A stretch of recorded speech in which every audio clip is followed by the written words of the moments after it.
जब हम आसमान की ओर देखते हैं तो हमें बस चमकते हुए तारे दिखाई देते हैं, लेकिन सच तो ये है कि हर रोशनी के पीछे एक कहानी छुपी है और हर कहानी एक ग्रह से शुरू होती है।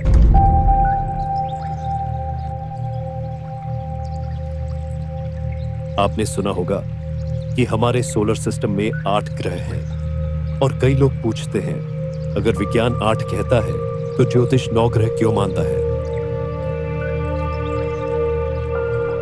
क्या कोई गलत है या दोनों अपने अपने सच को देखते हैं? विज्ञान एक भौतिक ब्रह्मांड को देखता है जहां ग्रह का मतलब है एक विशाल गोला जो सूर्य की परिक्रमा करता है। इस दुनिया में सूर्य ग्रह नहीं, एक तारा है।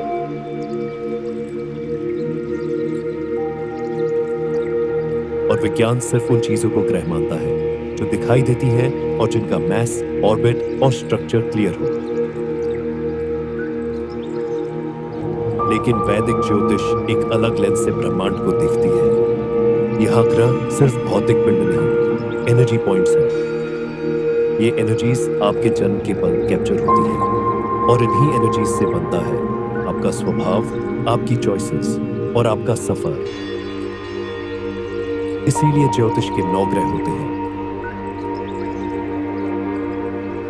सूर्य जीवन शक्ति, चंद्र मन और भावनाएं, मंगल साहस और ऊर्जा, बुध बुद्धि और संवाद, गुरु ज्ञान और विस्तार, शुक्र प्रेम और कला, शनि कर्म और अनुशासन, राहु इच्छाएं और भटकाव, केतु मुक्ति और अध्यात्म।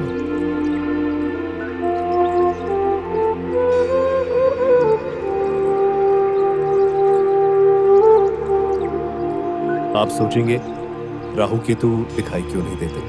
क्योंकि वे प्लैनेट्स नहीं बल्कि 2 शैडो पॉइंट्स हैं। राहु और केतु वही बिंदु हैं जहां सूर्य और चंद्रमा ग्रहण के समय मिलते हैं और इन्हीं बिंदुओं का हमारी जिंदगी पर सबसे गहरा असर होता है।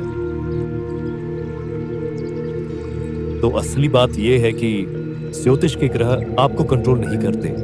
वे भगवान नहीं, वे संकेत हैं। ग्रह आपका भविष्य नहीं लिखते, वे आपका चरित्र बनाते हैं और कैरेक्टर ही आपकी किस्मत को शेप देता है।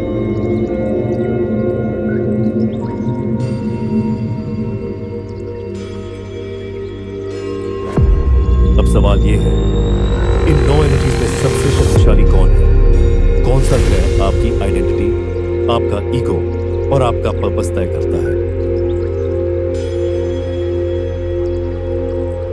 एपिसोड 2 में हम शुरुआत करेंगे कहानी के पहले किरदार से। सूर्य आपकी रोशनी और आपकी पहचान।